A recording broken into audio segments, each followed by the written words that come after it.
raconterai pas d'histoire. Je vais plutôt vous la peindre. Il était une fois un petit bonhomme qui avait des bras, des jambes et un tronc. Et puis aussi une barbe. Je ne sais pas pourquoi je me suis retrouvée avec une barbe bleue. Enfin, pas moi, le bonhomme. Un jour, Barbe Bleue alla se promener dans les bois en chantant une chanson qu'il venait de composer.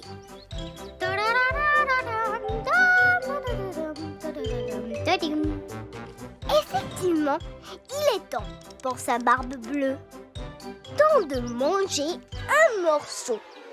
Il se dit qu'il avait pris son petit déjeuner il y avait déjà très longtemps, mais qu'il n'avait même pas encore pensé au déjeuner. La Barbe Bleue arriva dans une clairière où il y avait une maisonnette. Attendez, je vais vous la faire apparaître. Des tournesols poussaient autour de la maison et les volets étaient décorés de carottes. Si je comprends bien, pensa Barbe Bleue, ces carottes indiquent que la maison est habitée par un lapin et les lapins sont plutôt gentils. Si j'ai un peu de chance, il va m'offrir à manger. Il n'en fallut pas plus à Barbe Bleue. Il frappa à la porte. Hé, qui vit dans cette petite maison? Qui vit là-dedans? La maisonnette resta silencieuse. Ses occupants devaient dormir. Barbe Bleue toqua encore une fois. Puis encore une fois. Barbe Bleue tambourina à la porte avec ses mains et ses pieds. Et les volets finirent par s'ouvrir. Une jolie jeune fille apparut à la fenêtre. Elle avait les yeux bleus. Elle s'était retrouvée avec des cheveux bleus elle aussi. Je ne comprends pas pourquoi. Arrêtez de frapper, dit la jeune fille. Venez plutôt boire un chocolat chaud. Barbe Bleue sauta de joie en voyant la nourriture et alla directement s'installer à table. La jeune fille aux cheveux bleus fut très étonnée.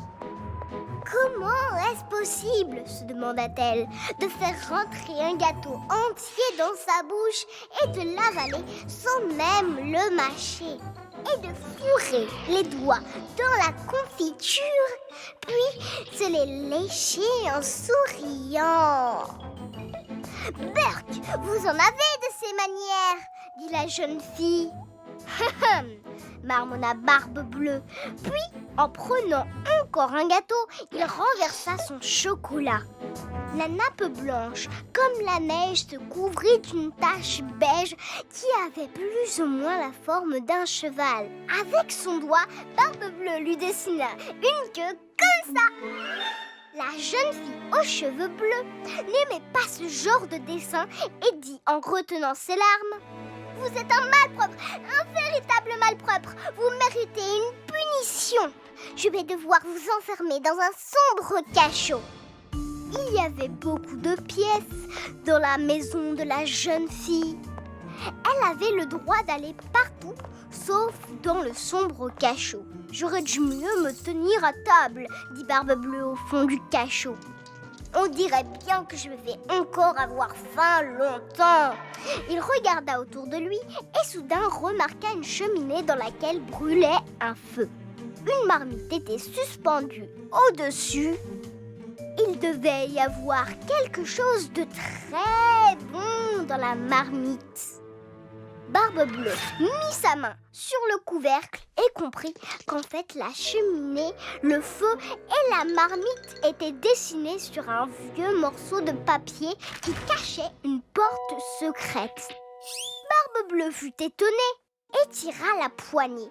La porte s'ouvrit et Barbe Bleue vit un placard débordant de sucreries.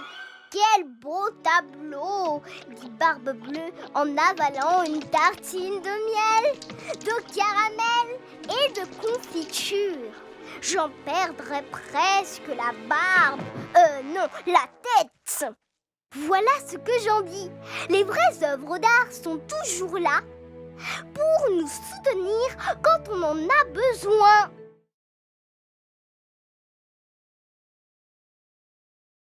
Non, je n'ai pas le temps de jouer avec vous tout de suite.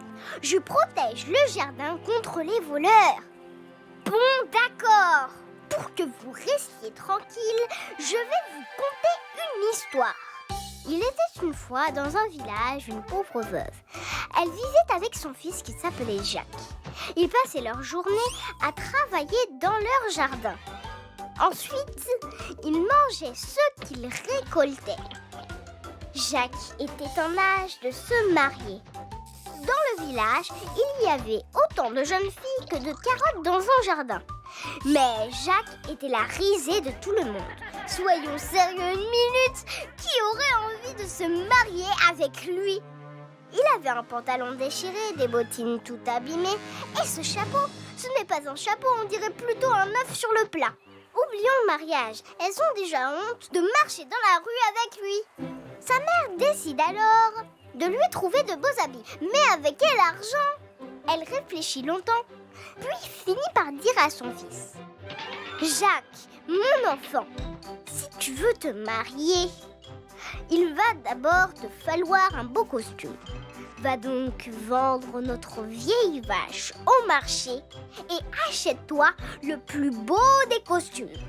Jacques prit alors la vache et commença à marcher, mais la route était longue. À peine arrivé à la moitié du chemin, il s'allongea sous un arbre pour se reposer. Il s'endormait à peine qu'il sentit quelqu'un le tapoter. Il ouvrit les yeux et vit un vieillard devant lui. Jacques fut étonné et le vieillard lui dit: Mon petit, je voudrais acheter ta vache.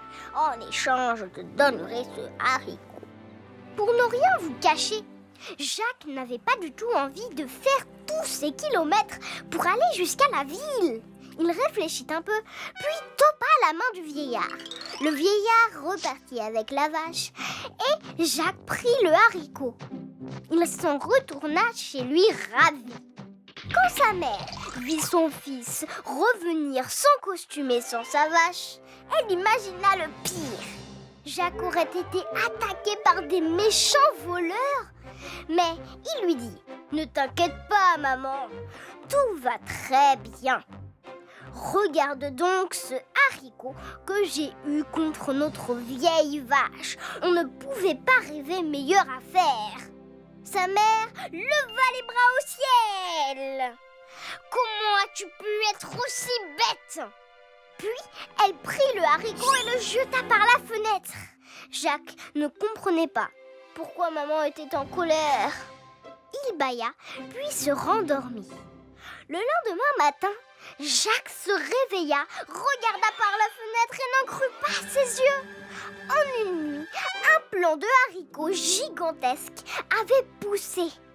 Il était tellement énorme que le sommet du plant était caché parmi les nuages. Venant des nuages, il entendait une chansonnette. Jacques voulait savoir qui chantait là-haut. Il commença à escalader le haricot. Il tomba une fois, deux fois, et s'arrêta là. « Eh oh, là-haut !» cria Jacques. « Comment on fait pour monter là-dessus?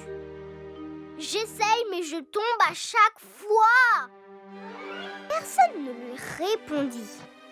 Mais une corde étrange tomba du ciel. Jacques vit que cette corde ressemblait à une natte de fille. Jacques sauta de joie et tira tellement fort qu'une princesse tomba du ciel. C'était sa natte. La princesse arrangea sa couronne, fit une révérence et dit: « J'ai des bleus partout à cause de ce haricot. Quelle merveilleuse idée de m'avoir fait descendre. Pour te remercier, je peux bien t'épouser. » Jacques se maria donc, il devint roi et reçut la moitié du royaume en cadeau. Voilà ce que j'en pense. Peut-être que moi aussi, je vais avoir une plante comme celle de Jacques qui va pousser jusqu'aux nuages, seulement si j'empêche les voleurs d'entrer dans le jardin. Voilà pourquoi je monte la garde et que j'ai pas le temps de jouer avec vous.